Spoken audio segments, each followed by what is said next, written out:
দিন কয়েক আগেই আকাশ কাঁপিয়ে ইরানে হামলা চালিয়েছিল আমেরিকা। বাংকার বাস্টার বোমার গর্জনে কেঁপে উঠেছিল মরুভূমির বুকে লুকানো স্থাপনাগুলো। শক্তিশালী এই বোমা ফেলতে আমেরিকাকে ব্যবহার করতে হয়েছিল B-2 স্পিরিট স্টেলথ বোমারু বিমান, যা ইরানের আকাশে পৌঁছাতে 16 ঘন্টা টানা উঠতে হয়েছিল, পেরোতে হয়েছিল প্রায় 11,000 কিলোমিটার পথ। কিন্তু এবার খেলা ঘুরে যেতে পারে। তেহরান নাকি তৈরি করে ফেলেছে এমন এক ভয়ঙ্কর অস্ত্র, যা দিয়ে ইরানে বসে আঘাত হানা যাবে আমেরিকার প্রাণকেন্দ্রে। এর নাম খোররামশার 5। শোনা যাচ্ছে এই মিসাইলের রেঞ্জ 12,000 কিলোমিটার, যা সরাসরি যুক্তরাষ্ট্রের মূল ভূখণ্ড পর্যন্ত পৌঁছতে সক্ষম। এ শুধু সাধারণ মিসাইল নয়, এটি এক আন্তঃমহাদেশীয় ব্যালিস্টিক মিসাইল বা ICBM। বিশ্বের হাতে গোনা কয়েকটি দেশের কাছেই এমন অস্ত্র আছে। যদি খবর সত্য হয়, ইরান সেই অভিজাত ক্লাবে যোগ দেবে, যেখানে আছে যুক্তরাষ্ট্র, রাশিয়া, চীন, ফ্রান্স ও কয়েকটি সামরিক দানব। শক্তির সংজ্ঞা বদলে দিতে পারে খোররামশার 5। এই মিসাইলের ওয়ারহেড প্যালোড প্রায় 2 টন, যা আমেরিকার বাংকার বাস্টার বোমার শক্তির সমান বলে তুলনা করা হচ্ছে। অর্থাৎ আঘাত হানার পর এটি ভূগর্ভের সুরক্ষিত টার্গেটও ধ্বংস করতে সক্ষম। এর গতি ম্যাক 16, মানে ঘন্টায় প্রায় 20,000 কিলোমিটার। শত্রু বুঝে ওঠার আগেই আঘাত এসে পড়বে।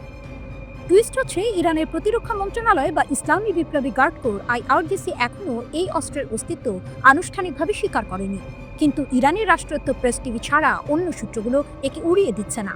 বরং শীর্ষ সামরিক কমান্ডাররা বারবার ইঙ্গিত দিচ্ছেন তাদের হাতে এমন কিছু আছে যা বিশ্ব আগে দেখেনি। কেন আতঙ্কে যুক্তরাষ্ট্র ও ইসরায়েল? তেহরান থেকে ওয়াশিংটনের দূরত্ব 11,000 কিলোমিটার, যেখানে একসময় পৌঁছতে লাগতো ঘন্টার পর ঘন্টা উড়োজাহাজের পথ। আর এখন খোররামশার 5 যদি সত্যিই প্রস্তুত হয়, সেই আঘাত কয়েক মিনিটের মধ্যেই পৌঁছে যাবে আমেরিকার মাটিতে। ইসরায়েলের ক্ষেত্রেও পরিস্থিতি আরও জটিল। তাদের রাজধানী জেরুজালেম, সামরিক ঘাঁটি ও কৌশলগত পয়েন্টগুলো এই মিসাইলের নাগালের মধ্যেই। ইরানের বার্তা স্পষ্ট। ইরান বহুদিন ধরে বলছে তাদের হাতে এমন অস্ত্র আছে যা শত্রুকে যুদ্ধ শুরুর আগেই থামিয়ে দিতে পারে, আর খোররামশার 5 সেই হুমকিকে বাস্তবে রূপ দিতে পারে। এটা শুধু প্রতিশোধের অস্ত্র নয়, এটা একটি কৌশলগত বার্তা যা বলে দেয়, যদি তুমি আমার আকাশে ঢোকো, আমি তোমার আকাশ ছেড়ে দেব। গোপনীয়তার আড়ালে বিপদ। অদ্ভুত ব্যাপার হলো, ইরান সাধারণত সামরিক সাফল্যের খবর প্রচার করতে ভালোবাসে, কিন্তু এবার তারা চুপ। হয়তো এটি এক ধরনের মনস্তাত্ত্বিক যুদ্ধ, শত্রুকে অনিশ্চয়তার মধ্যে রেখে ভয় তৈরি করা। বা হতে পারে অস্ত্রটি সত্যিই প্রস্তুত, আর তারা সঠিক সময়ের অপেক্ষায় আছে তা প্রকাশ করার জন্য। যদি খোররামশার 5 বাস্তব হয়, তবে বিশ্ব শক্তির মানচিত্রে নতুন হিসাব কষতে হবে। তখন আর ইরানকে মধ্যপ্রাচ্যের শক্তি বলে হবে না, তারা হয়ে উঠবে আন্তঃমহাদেশীয় খেলোয়াড়, যার আঙুলের ছোঁয়ায় আমেরিকার হৃদয়েও কম্পন ধরতে পারে। এই খেলায় দেরি হলে চলবে না, কারণ আকাশপথে যুদ্ধের নিয়ম বদলাচ্ছে, আর খোররামশার 5 সেই নতুন যুগের দূত।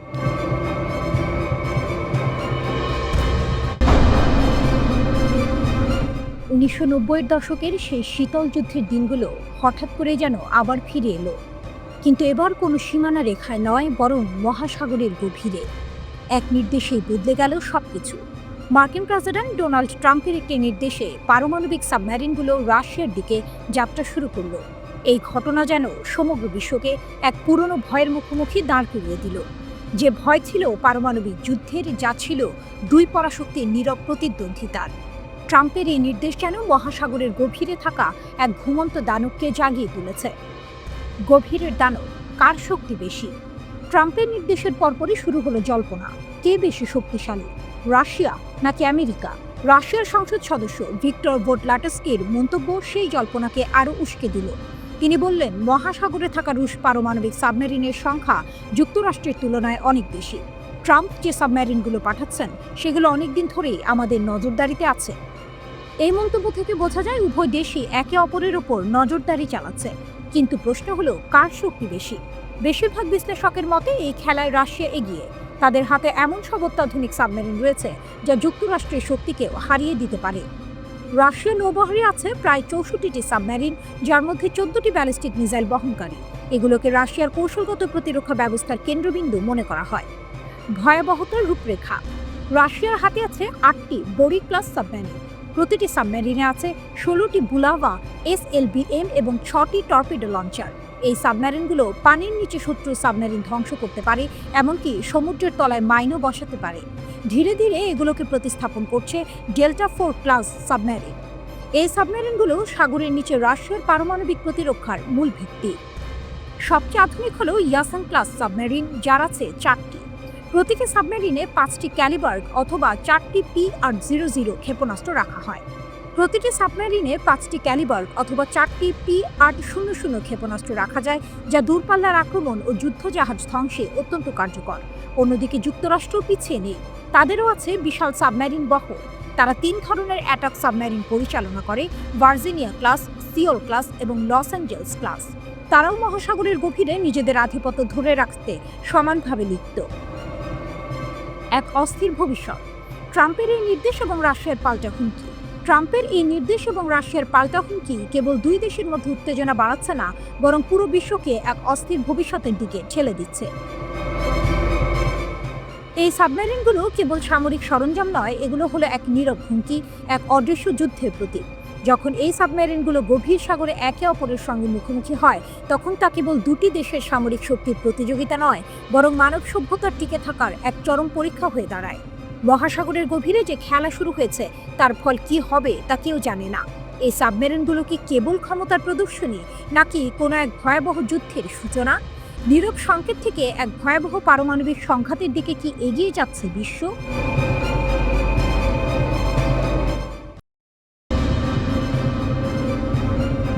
ফাঁসির মঞ্চে এক পরমাণু বিজ্ঞানী, বিশ্বাসঘাতকতার এক নির্মম গল্প। গল্পটি শুরু হয়েছিল নীরবে। এক ফাঁসি কার্যকর হয়েছে, খবরটা যেন প্রতিদিনকার সাধারণ এক ঘটনার মতো।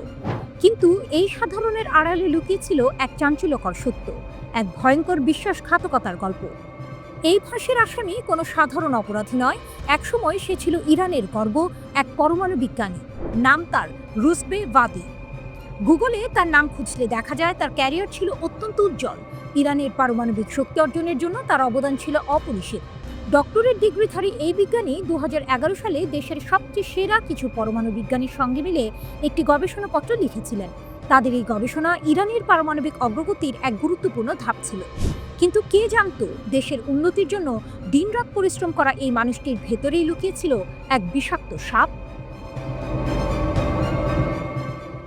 ইরানের বিচার বিভাগ ঘোষণা করে ইসরায়েলের গুপ্তচর হিসেবে কাজ করার জন্য রুজবে ভাদির মৃত্যুদণ্ড কার্যকর করা হয়েছে। ইরানের এই বিশ্বাসঘাতকতার গল্পটা যেন এক সিনেমার প্লট। সেই জুন মাসে ইসরায়েলের সঙ্গে সংঘাতে যে কয়েকজন ইরানি পরমাণু বিজ্ঞানী শহীদ হয়েছিলেন, রুজবে তাদেরই একজন সহকর্মী ছিলেন। তিনি শহীদ বিজ্ঞানীদের সম্পর্কে গুরুত্বপূর্ণ গোপন তথ্য মোসাদের হাতে তুলে দিয়েছিলেন। এই তথ্যই হয়তো সেই হামলার কারণ। সরকার বলছে ভাদিকে অনলাইনে নিয়োগ করা হয়েছিল। মোসাদের একজন কর্মকর্তা তাকে যাচাই বাছাই করেন, তারপর তাকে কেভিন নামে পরিচিত একজন হ্যান্ডলারের কাছে হস্তান্তর করা হয়।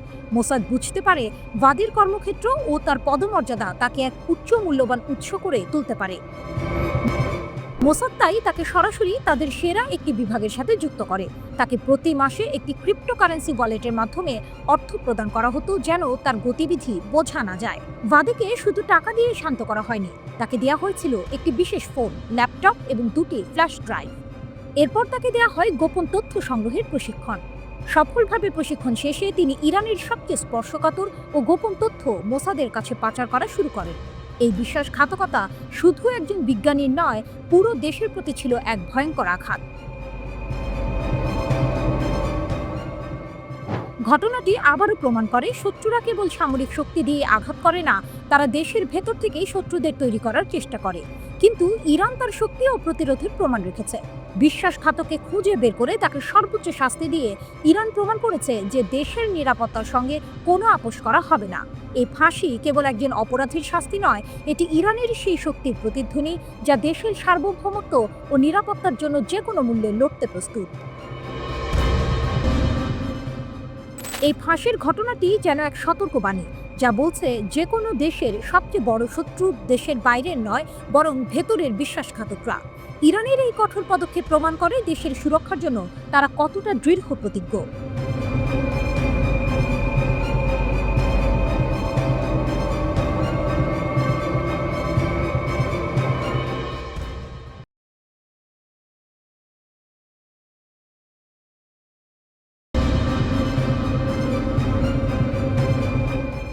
মধ্যপ্রাচ্যের আকাশে বারুদের গন্ধ আজও উড়ে বেড়াচ্ছে। 12 দিনের রক্তক্ষয়ী যুদ্ধ শেষ হলেও ইরান ও ইসরায়েলের মধ্যকার শত্রুতার আগুন একটুও কমেনি। মাস পেরোতে না পেরোতেই দুই পক্ষই আবার হুমকি হুঁশিয়ারিতে সরগরম। ইরান ঘোষণা করেছে তাদের ক্ষেপণাস্ত্র ভাণ্ডার অক্ষত আছে এবং আকাশ প্রতিরক্ষা ব্যবস্থাও সম্পূর্ণ প্রস্তুত। শত্রুদের হুঁশিয়ারি দিয়ে তারা জানিয়েছে, নতুন কোনো সংঘাত শুরু হলে এবারের ধ্বংসযজ্ঞে শত্রুদের ঘাঁটি উড়ে যাবে। কিন্তু এর পেছনে আসল সত্যটা কি? ধ্বংসস্তূপ থেকে পুনরুত্থান। ইরানের সংবাদ মাধ্যম তাসনিম নিউজ জানিয়েছে, 12 দিনের যুদ্ধে ক্ষতিগ্রস্ত ইরানের প্রতিরক্ষা ব্যবস্থার পুনর্গঠন সম্পন্ন হয়েছে। ইসরায়েল ও আমেরিকা ভেবেছিল এই হামলায় ইরানের সামরিক ও পারমাণবিক শক্তি ধ্বংস হয়ে যাবে। তারা উচ্চপদস্থ কমান্ডার ও পারমাণবিক বিজ্ঞানীদের হত্যা করেছিল, কিন্তু তাদের মূল লক্ষ্য ছিল ইরানের রাজনৈতিক ও সামাজিক পতন ঘটানো। তাসনিমের মতে সেই লক্ষ্য সম্পূর্ণ ব্যর্থ হয়েছে, বরং এই হামলার ফলে ইরানিরা আরও ঐক্যবদ্ধ হয়েছে। এখানে আসে আসল টুইস্ট। ইসরায়েলের প্রথম হামলা ছিল বহু বছরের গোয়েন্দা প্রস্তুতির ফল। ইরানিরা এখন বলছে এমন একটি বড় অপারেশন পুনরায় সাজাতে তাদের আরও বহু বছর সময় লাগবে। তাই তারা দ্বিতীয় দফা হামলার মতো অবস্থানে নেই। এমনকি যুদ্ধের সময় ইসরায়েল ইরানের বিমান প্রতিরক্ষা ব্যবস্থা হ্যাক করে দিয়েছিল, যার ফলে 100টি ক্ষেপণাস্ত্র লঞ্চার বিস্ফোরিত হয়।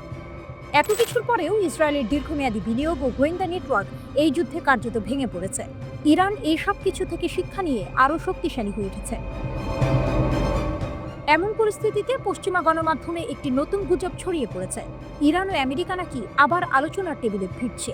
কিন্তু তেহরান এই খবরকে সরাসরি নাকচ করে দিয়েছে। ইরানের পররাষ্ট্র মন্ত্রণালয়ের মুখপাত্র ইসমাইল বাঘাই জানিয়েছেন, এই খবরগুলো মনস্তাত্ত্বিক যুদ্ধের অংশ। এর উদ্দেশ্য হলো ইরানকে চাপের মধ্যে ফেলা এবং আঞ্চলিক উত্তেজনা বাড়ানো। বাঘাই বলেন, গত কয়েক সপ্তাহে 112টি এমন ভুয়া খবর ছড়ানো হয়েছে, যার প্রতিটি মিথ্যা প্রমাণিত হয়েছে।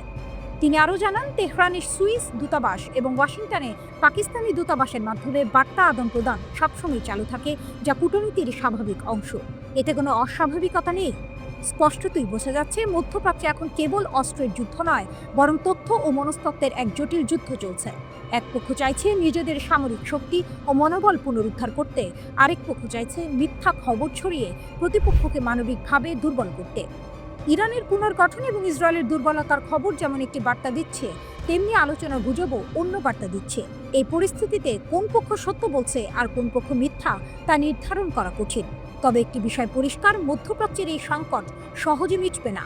এটি কেবল অস্ত্রের সংঘাত নয়, বরং এক দীর্ঘমেয়াদী ভূ রাজনৈতিক খেলার অংশ, যার শেষ কোথায় তা কেউ জানে না।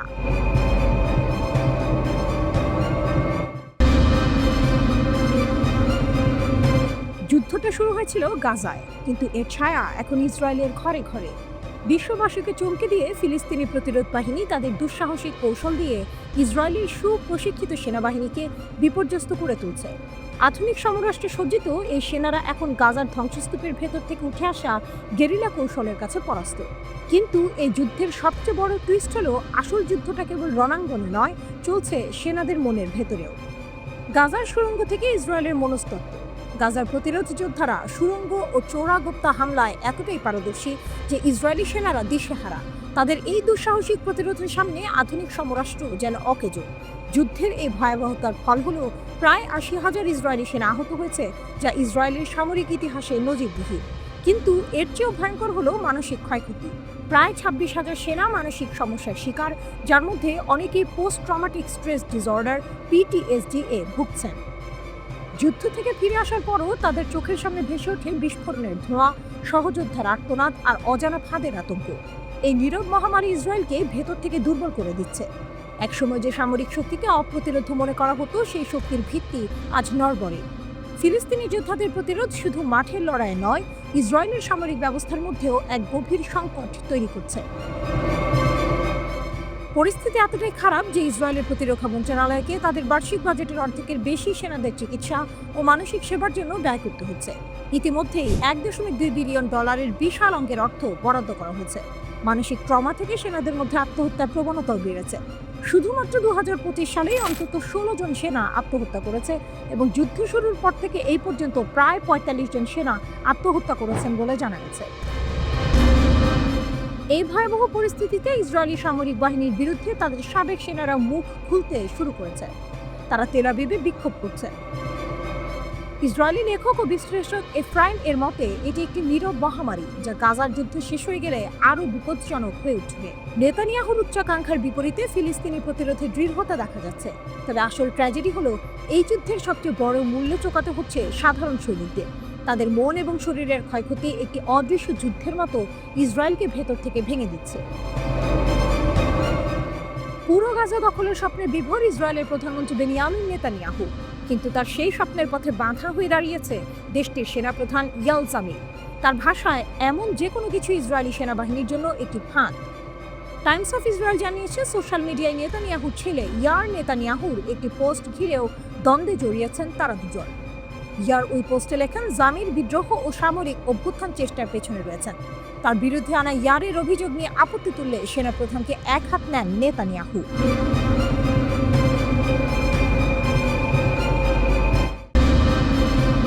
গাজার আকাশে যখন ইসরায়েলি বোমার আর্তনাদ, তখন প্রায় 2000 কিলোমিটার দূরে বসে প্রতিশোধের বার্তা পাঠাচ্ছে ইয়েমেনের সশস্ত্র বাহিনী। হঠাৎ সাইরেনের শব্দে কেঁপে উঠল ইসরায়েলের 3টি গুরুত্বপূর্ণ শহর, ইয়াফা, আসকেলন এবং নেগেভ। সাধারণ মানুষের মনে আতঙ্ক, ফ্ল্যাট থেকে পাগলের মতো ছুটে নামছে মানুষ, অনেকটা যেমন করে ফিলিস্তিনিরা গাজায় ইসরায়েলের হামলায় ছোটাছুটি করে। এই হামলা কোনো রাষ্ট্রশক্তির নয়, বরং এক বিদ্রোহী গোষ্ঠীর। ইয়েমেনি সশস্ত্র বাহিনীর মুখপাত্র জেনারেল ইয়াহিয়া সারি এক বিবৃতিতে দাবি করেন, তারা ইসরায়েলের 3টি গুরুত্বপূর্ণ স্থানে 5টি ড্রোন দিয়ে হামলা চালিয়েছে। প্রথম হামলায় ইয়াফার একটি গুরুত্বপূর্ণ লক্ষ্যবস্তুতে আঘাত হানে 2টি ড্রোন। এরপর আশকেলান এবং নেগেভ অঞ্চলে সামরিক স্থাপনা লক্ষ্য করে আরও 3টি ড্রোন পাঠানো হয়। ইয়েমেনিরা দাবি করেছে তাদের সব অভিযান সফল হয়েছে। এই হামলার পেছনের বার্তাটি খুব স্পষ্ট, যতদিন গাজায় আগ্রাসন বন্ধ না হবে ততদিন ইসরায়েলের ওপর এই হামলা চলতেই থাকবে। যদিও ইসরায়েলি সেনাবাহিনী একটি ড্রোন ভূপাতিত করার দাবি করেছে, এই ঘটনা তাদের জন্য একটি গভীর উদ্বেগের কারণ এই হামলা কেবল ড্রোন হামলা নয়, বরং এক নতুন ধরনের যুদ্ধের ইঙ্গিত। ইয়েমেনি সশস্ত্র বাহিনী এখন কেবল ইসরায়েলি বন্দরগামী জাহাজ নয়, বরং যেসব কোম্পানির জাহাজ ইসরায়েলি বন্দর ব্যবহার করে তাদের মালিকানাধীন সব জাহাজকেও নৌ অবরোধের আওতায় আনার হুমকি দিয়েছে। নিঃশব্দ বিশ্ব এবং ইয়েমেনের গর্জন। যখন ফিলিস্তিনিদের ওপর ইসরায়েলের অমানবিক অত্যাচারে সমগ্র বিশ্ব এবং প্রভাবশালী আরব দেশগুলো নীরব, তখন এই নীরবতাকে ভাঙছে কেবল ইয়েমেন। গাজার মানুষের হয়ে বর্বর ইসরায়েলের বিরুদ্ধে লড়াই চালিয়ে যাচ্ছে। এই অসম যুদ্ধের পেছনে একটি নীরব শক্তি কাজ করছে বলে পশ্চিমা মিডিয়া দাবি করছে। সেই শক্তি হলো মধ্যপ্রাচ্যের অন্যতম প্রভাবশালী দেশ ইরান। তাদের দাবি, ইরান পরোক্ষভাবে হুথিদের অস্ত্র এবং অর্থ দিয়ে সাহায্য করছে। ফিলিস্তিনের পাশে যখন কোনো শক্তিশালী রাষ্ট্র দাঁড়াচ্ছে না, তখন এক বিদ্রোহী গোষ্ঠী, যারা নিজেরাই এক ধ্বংসাত্মক যুদ্ধের মধ্যে রয়েছে, তারাই এই প্রতিশোধের আগুন জ্বালিয়ে রেখেছে। এই ঘটনা প্রমাণ করে মধ্যপ্রাচ্যের রাজনীতিতে এমন কিছু জোট এবং সম্পর্ক আছে যা প্রকাশ্যে আসে না। এক অদৃশ্য শক্তির হাত ধরে ইয়েমেনের হুথিরা দূর থেকে ইসরায়েলের ওপর আঘাত হানছে, যা ইসরায়েলের সামরিক সক্ষমতার জন্য এক নতুন চ্যালেঞ্জ তৈরি করেছে। এই যুদ্ধ কেবল ড্রোন বা ক্ষেপণাস্ত্রের নয়, এটি প্রতিরোধের, যার আঘাত ইসরায়েল অনুভব করছে। এই আক্রমণের মাধ্যমে ইয়েমেনিরা কেবল ইসরায়েলকে বার্তা দিচ্ছে না, বরং গোটা বিশ্বকে মনে করিয়ে দিচ্ছে যে গাজার নিপীড়িত মানুষের জন্য লড়াই এখনো শেষ হয়নি।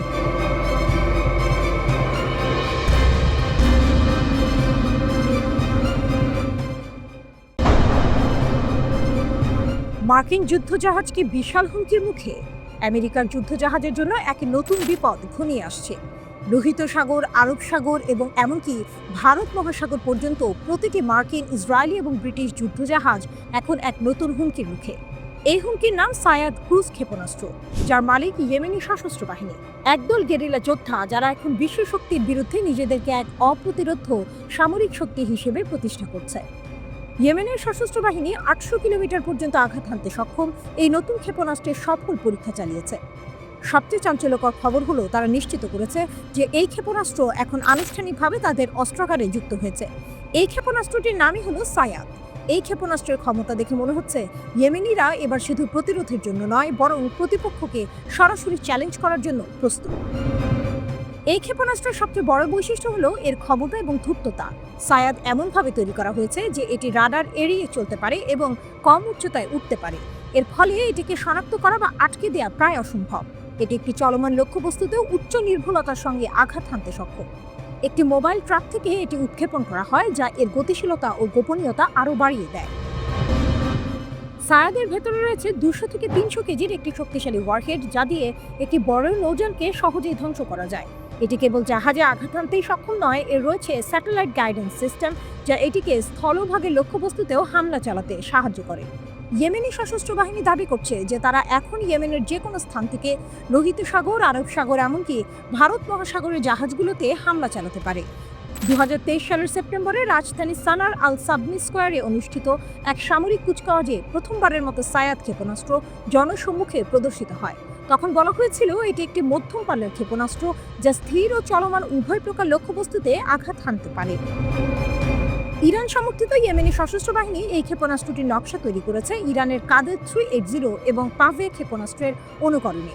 এটি প্রমাণ করে যে ইরান শুধু মৌখিক সমর্থন নয়, বরং সরাসরি সামরিক প্রযুক্তির মাধ্যমে ইয়েমেনি সশস্ত্র বাহিনীর ক্ষমতা বাড়িয়ে তুলছে। এটি যেন এক গোপন সামরিক সহযোগিতা যা পশ্চিমা শক্তির জন্য এক নতুন মাথা ব্যথার কারণ হয়ে দাঁড়িয়েছে। ইসরায়েলের সাথে সংঘাত শুরু হওয়ার পর থেকে হুথিরা তাদের ক্ষেপণাস্ত্রের ভান্ডার বাড়িয়ে চলেছে। প্রতিবেদন অনুযায়ী তাদের কাছে এখন 100টিরও বেশি ক্রুজ ক্ষেপণাস্ত্র মজুদ রয়েছে। একসময় যারা শুধু সাধারণ বিদ্রোহী হিসেবে পরিচিত ছিল, তারা এখন নিজেদেরকে এমন এক সামরিক শক্তি হিসেবে তৈরি করেছে যাদেরকে হালকাভাবে নেওয়া আর সম্ভব নয়। এর ফলে আমেরিকার যুদ্ধ জাহাজগুলো এখন বিশাল হুমকির মুখে। 2015 সাল থেকে শুরু হওয়া সৌদি আগ্রাসনের পর ইয়েমেন ধাপে ধাপে নিজের সামরিক প্রযুক্তি শক্তিশালী করেছে। প্রাথমিক পর্যায়ে তাদের কাছে ছিল সোভিয়েত যুগের পুরনো সিস্টেম, কিন্তু 2017 সালে কুচ 1 ক্ষেপণাস্ত্রের আবির্ভাবের পর দৃশ্যপট পাল্টে যায়। বিশেষজ্ঞরা বলছেন সায়াদ ক্ষেপণাস্ত্রের মাধ্যমে ইয়েমেন শুধু নিজের ভূখণ্ড রক্ষা নয়, বরং শত্রুর সাগর জুড়ে ঘোরাফেরা করা বাণিজ্যিক ও রণতরী জাহাজগুলোকে স্পষ্ট বার্তা দিয়েছে এখন থেকে ওই জাহাজগুলো সমুদ্রপথে আর নিরাপদ নয়। এই ক্ষেপণাস্ত্র যুদ্ধের গতিপথ পরিবর্তনের সম্ভাবনাও সৃষ্টি করেছে।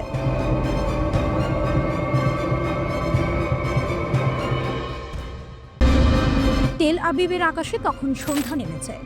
শহর জুড়ে প্রতিদিনের ব্যস্ততা আর জীবনের কোলাহল, কিন্তু এই আপাত শান্ত পরিবেশের নিচে চাপা ছিল এক চাপা উত্তেজনা। ইসরায়েলিরা জানতো তাদের সরকার গাজায় আক্রমণ বাড়িয়েছে, আর তার ফলস্বরূপ যে কোনো সময় যে কোনো দিক থেকে হামলা আসতে পারে। আর সে আশঙ্কা সত্যি হলো। পূর্ব দিক থেকে উড়ে এলো এক নীরব হুমকি, ড্রোন। ইয়েমেনের সশস্ত্র বাহিনী ড্রোন হামলা চালিয়েছে ইসরায়েলের বুকে, যা মধ্যপ্রাচ্যের উত্তাপকে আরও বাড়িয়ে দিয়েছে। হামলাটা হলো নীরব, কিন্তু তার প্রভাব ছিল সুদূরপ্রসারী। ইসরায়েলি প্রতিরক্ষা বাহিনী IDF দ্রুতই হামলা নিশ্চিত করল। তাদের বিবৃতি অনুযায়ী ইয়েমেনের হুথি নিয়ন্ত্রিত এলাকা থেকে প্রায় 1 ঘন্টার ব্যবধানে 2টি ড্রোন নিক্ষেপ করা হয়েছিল। ইসরায়েলি বিমান বাহিনী সেই ড্রোনগুলোকে সফলভাবে প্রতিহত করার দাবি করেছে। ইসরায়েলি প্রতিরক্ষা বাহিনী দাবি করেছে এই হামলায় কোনো সাইরেন বাজানো হয়নি, কারণ ড্রোনগুলোকে ইসরায়েলি ভূখণ্ডের অনেক আগেই আকাশেই ধ্বংস করে দেওয়া হয়েছে। কিন্তু এই ঘটনার টুইস্ট হলো, এই হামলা কোনো বিচ্ছিন্ন ঘটনা নয়। ইয়েমেনি সশস্ত্র বাহিনী 3 ও 5 অগাস্ট একইভাবে ড্রোন ও ক্ষেপণাস্ত্র হামলা চালিয়েছিল। ইসরায়েলের প্রধানমন্ত্রী নেতানিয়াহু গাজায় আক্রমণ বাড়ানোর ফলে এই হামলাগুলোর সংখ্যা ও তীব্রতা আরও বেড়েছে। তেল আবিব গাজা দখলের পরিকল্পনা অনুমোদন করার পর ইয়েমেনিরা যেন আরও বেশি আগ্রাসী হয়ে উঠেছে। তাদের এই হামলা কেবল বিমান হামলাতেই সীমাবদ্ধ নয়, তারা ইসরায়েলের বিরুদ্ধে একটি নৌ অবরোধের ঘোষণা দিয়েছে, যা পরিস্থিতিকে আরও জটিল করে তুলেছে। ইয়েমেনি সশস্ত্র বাহিনীর মুখপাত্র এক বিবৃতিতে জানিয়েছেন যে তারা নৌ অবরোধের 4র্থ ধাপ বাস্তবায়ন শুরু করতে যাচ্ছে। এই ধাপের সবচেয়ে গুরুত্বপূর্ণ অংশ হলো ইসরায়েলি বন্দরের সাথে লেনদেনকারী যে কোনো কোম্পানির সমস্ত জাহাজকে লক্ষ্যবস্তু করা, সেই কোম্পানির জাতীয়তা নির্বিশেষে এবং সশস্ত্র বাহিনী নাগালের মধ্যে যে কোনো স্থানে। এই ঘোষণার মাধ্যমে ইয়েমেনি সশস্ত্র বাহিনী কেবল ইসরায়েলি জাহাজ নয়, বরং বিশ্বের যে কোনো দেশের সেই সব জাহাজকে হুমকি দিয়েছে যারা ইসরায়েলি বন্দরের সঙ্গে বাণিজ্যিক সম্পর্ক রাখে। ইয়েমেনি সশস্ত্র বাহিনী সব কোম্পানিকে অবিলম্বে ইসরায়েলি বন্দরের সাথে লেনদেন বন্ধ করার জন্য সতর্ক করে দিয়েছে। তাদের হুমকি, অন্যথায় তাদের জাহাজ তাদের গন্তব্য নির্বিশেষে যেখানেই পৌঁছানো সম্ভব সেখানেই লক্ষ্যবস্তু করা হবে। মধ্যপ্রাচ্যের নতুন সমীকরণ। এই পরিস্থিতিতে মধ্যপ্রাচ্যের রাজনৈতিক সমীকরণ সম্পূর্ণ নতুন রূপ ধারণ করেছে।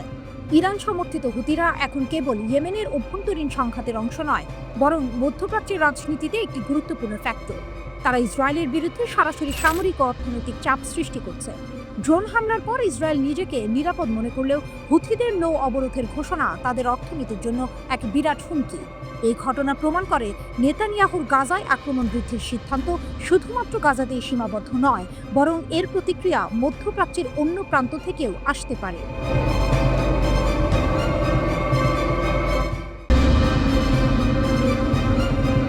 ককেশাসে ট্রাম্পের ছক ভেস্তে দিতে ইরানের অঙ্গীকার। আর্মেনিয়া আজারবাইজান চুক্তি নিয়ে ট্রাম্পকে সরাসরি সতর্কবার্তা। ইরানের শীর্ষ নেতা আয়াতুল্লাহ খামেনির শীর্ষ সহকারী হুঁশিয়ারি, ভাড়াটে সেনাদের কবরস্থান হবে এই করিডোর। মধ্যপ্রাচ্যের উত্তপ্ত ভূ রাজনীতিতে নতুন করে উত্তেজনা জমতে শুরু করেছে ককেসাস অঞ্চলে। ইরান এবার স্পষ্ট জানিয়ে দিল, আজারবাইজান থেকে নাখেচেভান পর্যন্ত আর্মেনিয়ার ভেতর দিয়ে যে মার্কিন সমর্থিত করিডোর তৈরির পরিকল্পনা চলছে তা তারা কোনোভাবেই হতে দেবে না। খামেনির উপদেষ্টা আলী আকবর ভেলাওয়াতি সরাসরি বললেন, ইরান কখনোই কোনো ট্রাম্প স্বত্বাধিকারী করিডোরের অনুমতি নেবে না। তার ভাষায়, এই করিডোর হবে ভাড়াটি সেনাদের কবরস্থান। ভেলাওয়াতি আরও সতর্ক করে দেন, এই প্রকল্প আঞ্চলিক স্থিতিশীলতার জন্য হুমকি এবং আর্মেনিয়ার ভৌগোলিক ঐক্যকেও বিপদে ফেলতে পারে। তবে ইরানি পররাষ্ট্র মন্ত্রণালয় আর্মেনিয়া আজারবাইজান শান্তি চুক্তিকে দীর্ঘস্থায়ী শান্তির পথে গুরুত্বপূর্ণ পদক্ষেপ হিসেবে স্বীকৃতি দিয়েছে। কিন্তু এর পাশাপাশি তারা স্পষ্ট করে বলেছে, ইরানের সীমান্তের কাছাকাছি যে কোনো বিদেশি হস্তক্ষেপের বিরূপ প্রভাব পড়তে পারে। তেহরান সরাসরি সতর্ক করে দিয়েছে, সীমান্তবর্তী এলাকায় বিদেশি শক্তির হস্তক্ষেপ নেতিবাচক পরিণতি ডেকে আনবে। ইরানের আশঙ্কা, এই পরিকল্পনা আর্মেনিয়াকে বিভক্ত করে দিতে পারে এবং ককেসাসের জ্বালানি সমৃদ্ধ অঞ্চলে নতুন অস্থিরতা সৃষ্টি করতে পারে। তাদের বিবৃতিতে বলা হয়, নিঃসন্দেহে ককেসাস অঞ্চলে শান্তি ও স্থিতিশীলতা বজায় রাখা এখানকার সব দেশের স্বার্থে। একই সঙ্গে ইরানের শেয়ার করা সীমান্তের পার্শ্ববর্তী এলাকায় যে কোনো ধরনের বিদেশি হস্তক্ষেপের নেতিবাচক প্রভাব নিয়ে উদ্বেগ প্রকাশ করছে। এই বিবৃতি এসেছে এমন এক সময়ে যখন আর্মেনিয়া ও আজারবাইজান যুক্তরাষ্ট্রের মধ্যস্থতায় ওয়াশিংটনের হোয়াইট হাউসে একটি ঐতিহাসিক শান্তি চুক্তি স্বাক্ষর করেছে। ট্রাম্পের নেতৃত্বে অনুষ্ঠিত এই আলোচনায় ছিল আজারবাইজানের বিতর্কিত নাগোর্নো কারাবাখ অঞ্চল পুনর্দখলের পর দুই দেশের মধ্যে প্রথম সরাসরি শান্তি চুক্তি। চুক্তিটি হোয়াইট হাউসের স্টেট ডাইনিং রুমে স্বাক্ষরিত হয়, যেখানে ট্রাম্পের পাশে আজারবাইজানের প্রেসিডেন্ট ইলহাম আলিয়েভ ও আর্মেনিয়ার প্রধানমন্ত্রী নিকোল পাসিনিয়ান উপস্থিত ছিলেন। এই চুক্তির মূল লক্ষ্য হল দুই দেশের মধ্যে সব ধরনের লড়াই স্থায়ীভাবে বন্ধ রাখা, বাণিজ্য, ভ্রমণ ও কূটনৈতিক সম্পর্ক খুলে দেওয়া এবং একে অপরের সার্বভৌমত্ব ও ভৌগোলিক অখণ্ডতা সম্মান করা। মার্কিন পক্ষ জানিয়েছে, এই চুক্তির অংশ হিসেবে আর্মেনিয়া ও আজারবাইজান একটি নতুন ট্রানজিট করিডোর তৈরি করবে, যার নাম দেওয়া হয়েছে ট্রাম্প রুট। হোয়াইট হাউস জানিয়েছে, এই করিডোরের একচেটিয়া উন্নয়ন অধিকার মার্কিন যুক্তরাষ্ট্রের থাকবে। এর ফলে জ্বালানি এবং অন্যান্য সম্পদের বৃহত্তর রপ্তানি সহজতর হবে। রয়টার্সের প্রতিবেদনে বলা হয়, বিশ্লেষক এবং এর সাথে সংশ্লিষ্ট ব্যক্তিরা বলছেন যে বিতর্কিত পারমাণবিক কর্মসূচি এবং জুন মাসে ইসরায়েলের সাথে 12 দিনের সংঘাতের পর মার্কিন চাপের মুখে ইরানের করিডোরটি বন্ধ করার মতো সামরিক শক্তির অভাব রয়েছে। চুক্তির অন্যতম গুরুত্বপূর্ণ অংশ হল Trump route for international peace and prosperity (TRIPP), যা আজারবাইজানের মূল ভূখণ্ড ও তার নাখচিভান স্বায়ত্তশাসিত প্রদেশকে সংযুক্ত করবে। এই পথটি আর্মেনিয়ার ভূখণ্ডের মধ্য দিয়ে যাবে, যেখানে যুক্তরাষ্ট্রের সঙ্গে একটি বিশেষ অংশীদারিত্ব গড়ে তোলা হবে। ট্রাম্প জানান, এই করিডোরের উন্নয়নে আমেরিকান কোম্পানিগুলো বড় বিনিয়োগ করবে এবং এটি তিন দেশকেই অর্থনৈতিক সুবিধা দেবে।